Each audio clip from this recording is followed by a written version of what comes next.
What's up guys, Yellow Gaming here, and today I am bringing you guys episode 12 of my MLB 17 The Show Legends Fantasy Draft franchise. On MLB 17 The Show, on the mound for us, we will have the rookie Julio Urias, and on the mound for the Minnesota Twins, they will also have lefty Wei-Yin Chen. So we got a little lefty v lefty matchup going on here in game 3 of the ALDS. Obviously, up to this point, for those who have been watching, you know that we are currently up 2-0 in the ALDS, so we're looking for one more game here, trying to take 3 games straight, trying to get a sweep. That way, if we get that 3-game sweep, we'll be able to keep both of our legendary pitchers on the mound for games 1 and 2 of the American League Championship Series. I believe that in the playoffs right now, we're running a 3-man rotation. If we lose, we'll just run our 4th man, but obviously we're in a situation where we want to have Urias win. And in fact, actually, when I'm saying Urias, people have been telling me that I'm pronouncing it wrong. I'll have to do some research on that. But if we have Urias win, then we have no problem putting Blyleven and McDowell on the mound for games 1 and 2 of the American League Championship Series, and obviously that will be a huge benefit towards or for us, because we obviously spend a lot of money towards getting those players specifically for these situations. But either way, going in here, we are actually going to be the away team, so we're going to be batting in the top of the first inning. To lead off that top of the first, we are going to actually pop up here to the third baseman with Rod Carew.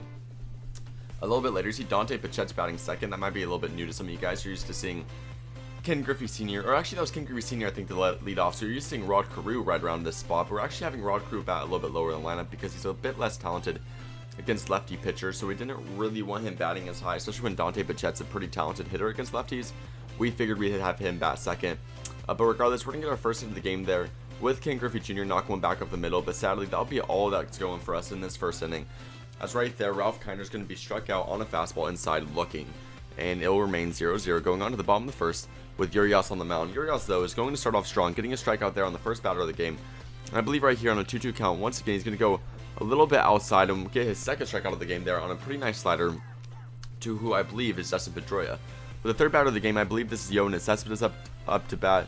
He is not going to make very solid contact with this ball, popping it up there into shallow ground there on the first base side of the infield, and obviously our first baseman Pedro Alvarez will camp underneath that one, and without any problems we'll track that one down. So moving on a bit later, Alex Bregman's going to be up to bat here in the second inning. He's going to connect with his fastball high and inside. He's going to drive that ball to deep left field, and that ball is going to seep its way over that left field wall to give us a 1-0 lead here in the second inning. You see Wei-Yin Chen's a bit upset with leaving that pitch over the middle. As you guys have become well aware throughout this series, our batting has been on fire. Now, with how things have been going recently, I feel this need to always up the difficulty. So at this point, I'm actually playing on the highest difficulty possible. I want to make sure that was addressed, because I know sometimes when I'm playing, people think I'm playing on beginners or something, because obviously I've been scoring a lot of runs. So I just want to put that emphasis out there that I want to make these games as close as possible. I want to make them realistic baseball games. But this team is really good. I need to put that out there. This team's really good. So sometimes you have those big scoring games, but yeah, I'm definitely trying to make more realistic scores rather than me winning like 15-3 and stuff like that. Regardless, so right here, we're going to try to tack on some more runs a little bit later in the game. And we're going to do just that with runners on first and third, though, with Ken Griffey Jr. up. Being the MVP of the league, he's going to try to drive home a big hit. Sadly, though, he's going to misconnect on that ball a little bit, driving it deep left field. But good news is, it will be deep enough to drive home the runner from third base. I believe, who was that from third base? It looked like they may have been Rod Carew. I'm not quite sure. Regardless, it might have been Ken Griffey Sr. Either way, Ralph Kiner's not going to be able to bat with the runner on first, and he is going to connect this ball to right center field. We're hoping that ball drops somewhere over that wall, but sadly no such luck. I actually get really caught up there on the base pass if you look closely. Because of our inability to run the bases very well, we actually get caught up here on second and third, and that could have been easily a RBI and maybe even a inside the park home run with how weird that ball bounced off the wall there. But truthfully, I thought I was going to be caught, so I got all confused, and then it just caused a giant choke up there for the base runners. But luckily, Pedro Alvarez will come up to bat there and drive home another RBI to make me feel less bad. And with Alex Bregman coming up on the second at-bat of the game, he's trying to get his second home run of the game. And guess what? He is going to do just that, driving this home run, funny enough, to like the same exact spot as the first home run. I'm pretty sure both of his home runs hit in literally like the same exact area. But regardless, Bregman is now 2 for 2 on the day with 2 home runs and 3 RBIs. So needless to say, Bregman is the MVP for this game up to this point. He is just absolutely killing it. Just trying knocking home all kinds of home runs. You see he scored Ralph Kiner there, and now Rod Cruz coming up to bat. So obviously I'm happy with that one. Moving on a bit later in the game, however, we're going to drive a ball here to straightaway center field, and we're going to keep the little home run parade going. This time, once again, knocking a home run over that center field wall. I believe this time it will be Ralph Kiner. So this is a few innings later. You see they actually have a new pitcher on the mound up to this point.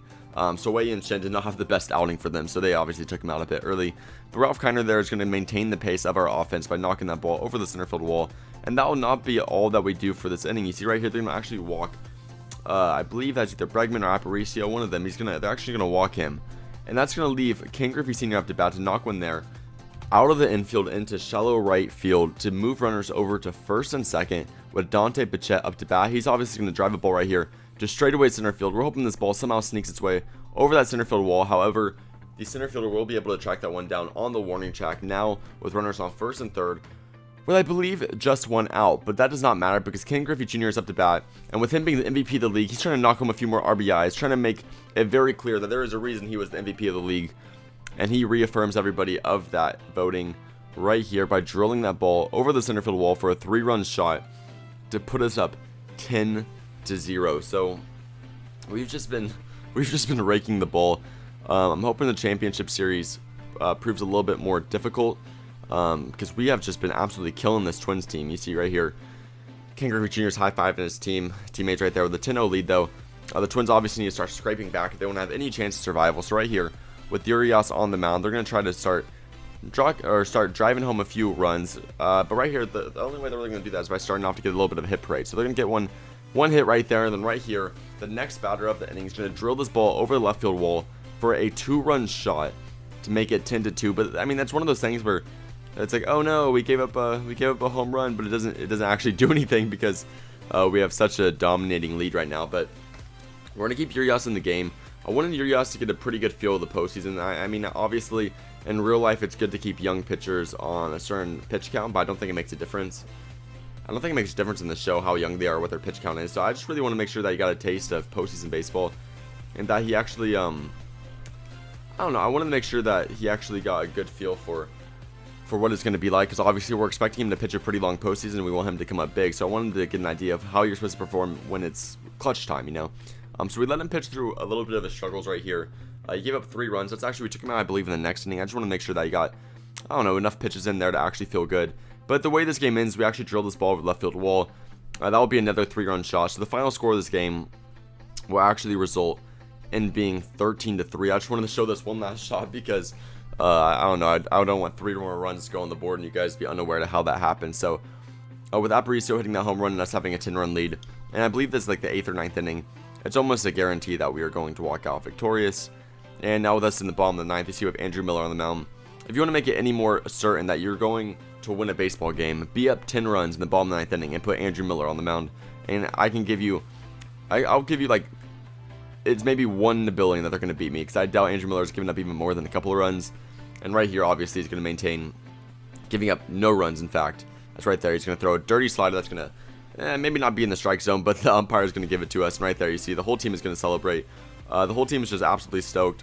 Obviously, it's been a very long season for us. We've come really far, and we're one step closer to our goal of being World Series champions. Following that win, we're now in the American League Championship Series, obviously just 1 series away from, in fact, being at least having a chance to be World Series champions. So I hope you guys have enjoyed this series up to this point. Obviously, we got a few more games to go. We got the Championship Series and the World Series, and I can't wait to see how all that goes. So here's a quick look at the box score. And if you guys enjoyed, please click that like button below. Make sure to comment your opinion of the series and what I could do to make it more interesting in the comment section below. And lastly, subscribe if you have not already. Stay tuned to this series and other series I got going on my channel. Thank you guys so much for watching and all the support you've been showing on this series. And I hope you guys are looking forward to the rest of the playoffs. I'll see you guys next time, and peace out.